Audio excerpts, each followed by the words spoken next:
My name is Chad Bresson, and here on this channel, I'm Brad's brother. I'm pastor at the Table Church in San Benito, Texas, which is where I'm at right now. It's been a little cool here in Texas these past few days. A little break from the 80 and 90 degree weather that we've been having. It's been a while since I've done Rhythms of Grace, and thank you, Brad, for inviting me back. Glad to do this. Glad to be part of your life. Always have felt welcome with you at Nature Coast. Talking a little bit about Advent. We're in the middle of Advent, and talking with Brad, we're talking a little bit about, what does Advent mean? We did not really talk much about Advent when we were kids, because we were in a different context in terms of American Christianity. But these days, talking a lot about Advent. And so, why do we do this? Why do we do Advent? What does it mean? So first of all, the word Advent comes from the Latin adventus, and it means coming or arrival. And I suppose that's where a lot of Americans, especially as the way we think about life, our worldview, our Western worldview is very realistic for the most part. There's all sorts of things that make it not real, but we like being real, and we like our bullet points. We like getting really specific. And this whole idea of waiting, Advent is a waiting period, and a lot of us think, well, it's just that time between Thanksgiving and Christmas, and we're just waiting for Christmas. But then there's always the pushback. Well, what are we waiting for? Jesus has already come. So why do we bother with Advent? And I thought Advent is, I don't know if I could say this here, but that's a Catholic thing. That's the way we grew up thinking about it. The reality is, most of church history has observed Advent. It's only been in the last 150 to 175 years here in America that we don't. And there's all sorts of reasons for that. But one of the big pushbacks is, why are we waiting? We already know what happens. That's kind of getting at what Advent is, but it's not really. I think that's maybe a misunderstanding of what Advent is. And sure, Advent, in a sense, we are positioning ourselves like Israel was waiting for their Messiah before the Messiah showed up. And I suppose an easy way to say that is Old Testament Israel. They're waiting for their Messiah. Now, are we waiting for the Messiah in the same way? Of course not. Why pretend that we are Israel? I don't know that we're necessarily doing that, but we are waiting, and that's what we're getting at. You see, Advent is a waiting, not just for what's coming at Christmas time and the baby in the manger.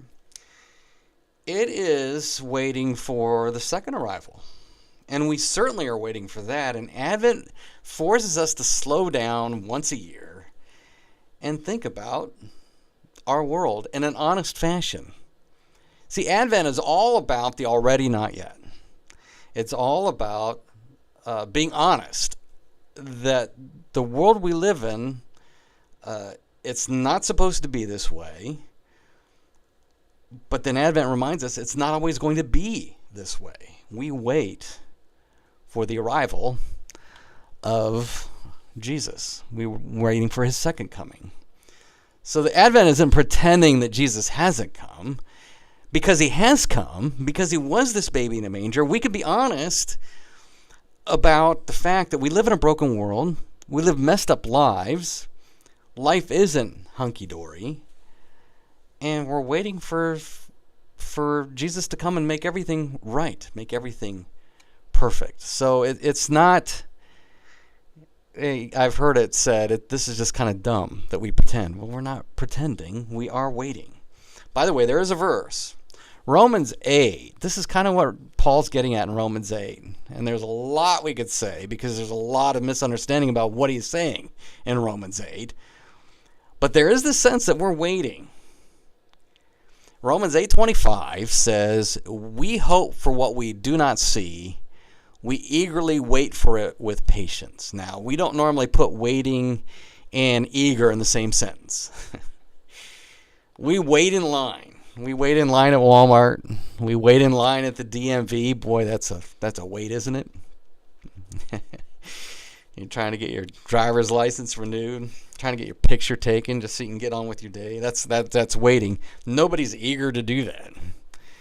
We wait on test results, and some of that's eager waiting, especially if we think there might be bad news.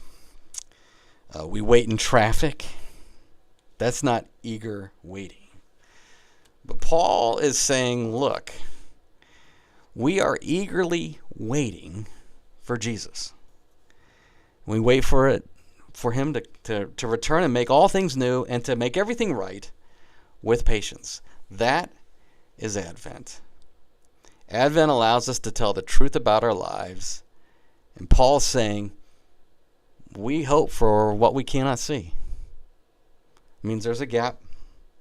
It means there's a gap between what Jesus has done, or he's been here, and what he's going to do. There's this gap. We live in that gap. We eagerly wait for Jesus. And so that's what we do here at Advent. And what's great about this baby in a manger that's coming on December 25th, or at least the celebration of it, is that's the guarantee that there will be another return. He's guaranteed. The incarnation is everything. He became one of us. He came to live in our mess. And by the mere fact that he came to live with us, came to live among us, came to die for us, that is a guarantee that someday he is going to come back. And what we live in right now, what you're living in right now, what I'm living in right now, it's not always going to be this way. We have to remind ourselves of that. And to bring it full circle then, that's how we live in the rhythms of grace. You know, that's the rest of Romans 8. Romans 8:38 and 39 are absolutely tremendous. I mean, we have Romans 8:28, by the way, and I could spend a whole rhythms of grace talking about that verse and how it's misused. Not that God isn't in control, but that's not the last word. The last word in Romans 8 is that you are absolutely loved. Loved. Unconditionally, unstoppably loved. There's nothing that will ever separate you from the love of Jesus. That's also Advent. That's the rhythms of grace for Advent. We eagerly await in a world that's messed up. We're part of we're part of why it's messed up. And we wait for Jesus to return to make everything better, to make it all right, to make it like it he promised that it would be and will be. But in the meantime, we remind ourselves that he absolutely, unstoppably loves us. He loves you. He has forgiven you. He's not going to let you go. That's Advent. That's part of this waiting. We long for that. And as we long for that, we remind ourselves about how much we are loved. That is our Rhythms of Grace for today. Thank you for allowing me into your life. Well, thank you for allowing me on this channel. And I encourage you, I hope that there on Nature Coast, I hope everything's going well for you in this Advent and Christmas season. And I encourage you, participate at Nature Coast Church on Sunday, where Jesus shows up. Jesus shows up for Advent. He'll be there on Sunday. He promises to be where his people gather, where the word is preached and sacrament is provided.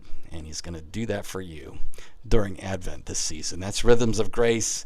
Remember this, whatever else is going on this Tuesday, Jesus always, always has you.